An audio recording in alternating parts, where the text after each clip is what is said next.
Hey guys, how you doing? It's so good to have you with me today.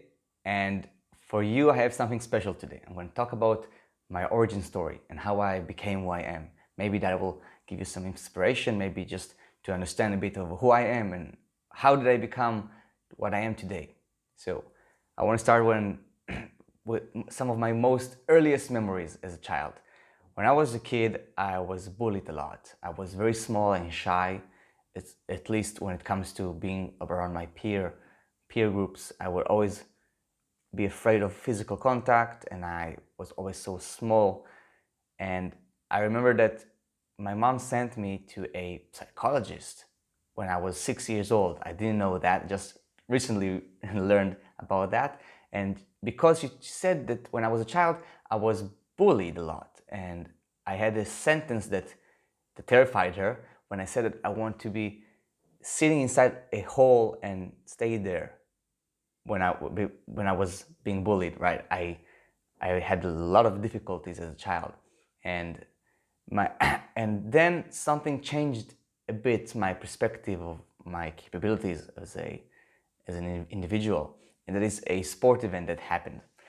It was when I was 6 years old, and I was with some of my friends, and we were just playing some soccer with these big kids. We were on the first grade and they were sixth grades.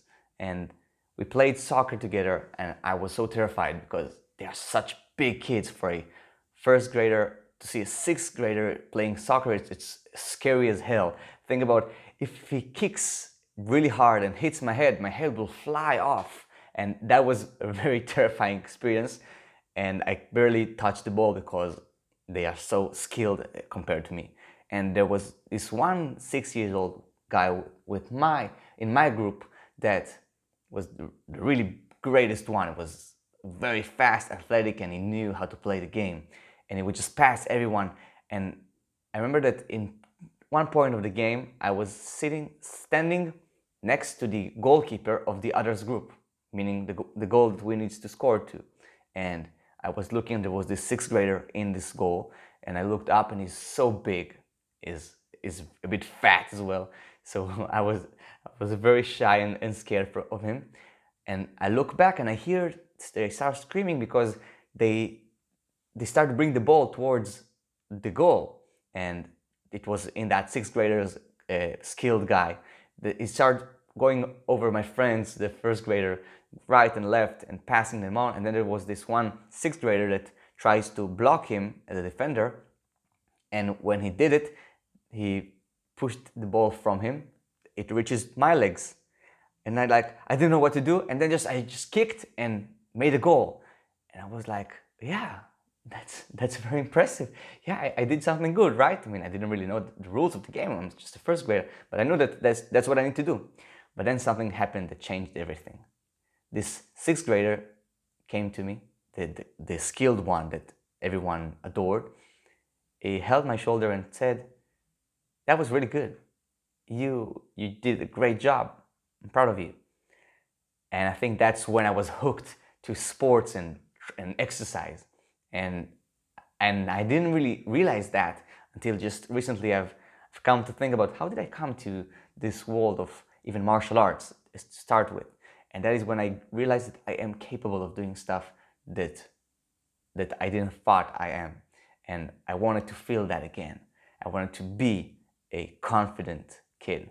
So that's when my father was at the time a really busy man, was a businessman, and he wanted me to develop my confidence because he saw and he knew and he really cared about me and all the bullying that I've been going through and this lack of confidence.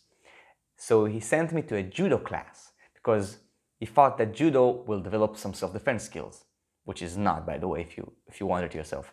But who knows? He sent me over there, and I said, I want to be a judo champion and to become stronger than I am today.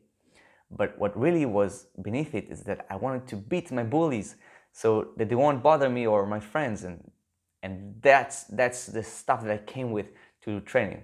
So because my dad had a herniated disc in his back and it couldn't play with me too much, so he sent me to someone who is the most professional judo instructor in our area. He had a lot of kid champions that he trained, and he's really badass. And what he what he said to me is, go out there and learn how to do the judo, and maybe that will help you out. So my dad sent me there, and I've been training with this instructor, and he's a really good instructor, and I've learned a lot of judo. And then after 2 years, there came my first championship. I went in, and I was still a very small and weak kid. I knew the techniques, but still, because I was so small, I was always put up against bigger kids, and that's where the problem was. I lost immediately. And I remember I was so frustrated, I was so sad that I quit judo.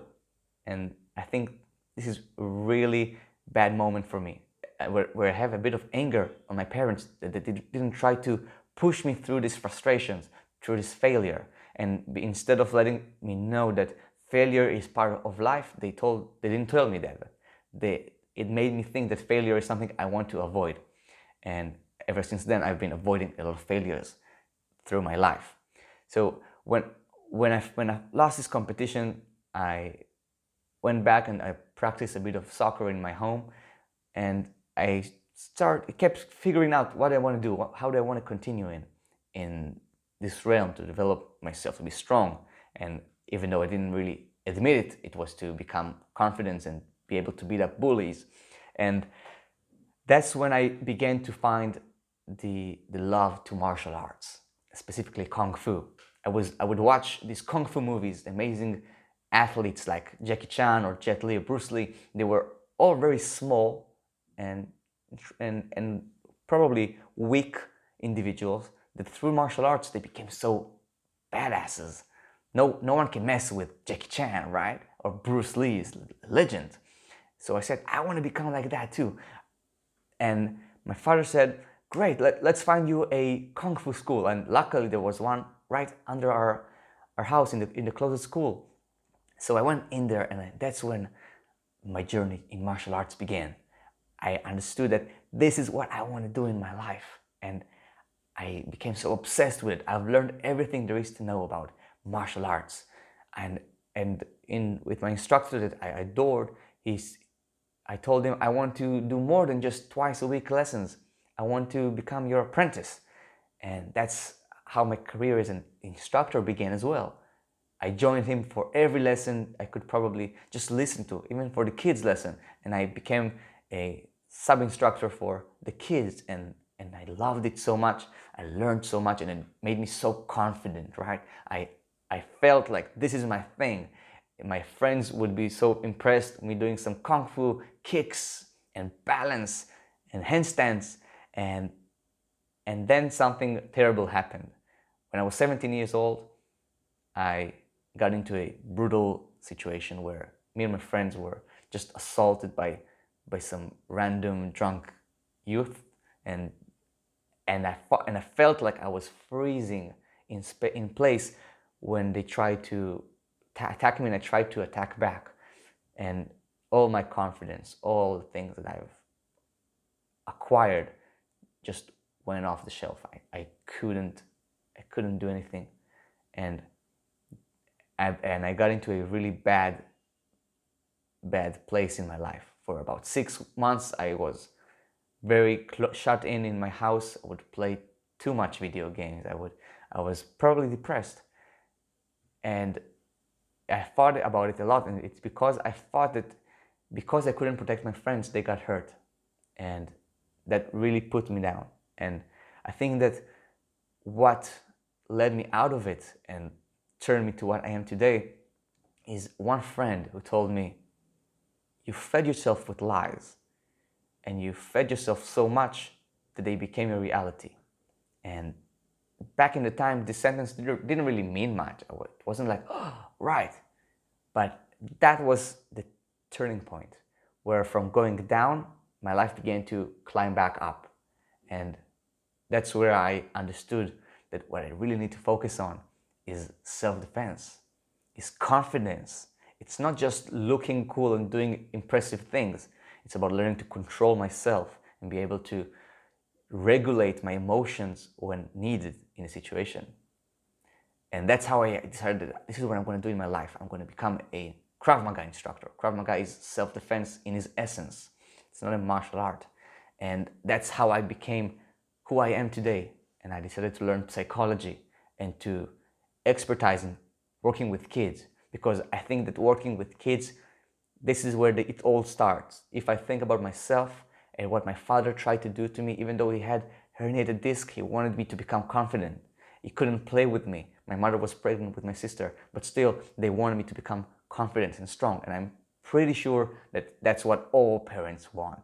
And I think that through these games, through this entire process of making your child strong and confident, you can also make them be able to, in any situation that arises, protect themselves and take care of themselves. And this is the essence of what I'm doing right now. And this is what I'm passionate about.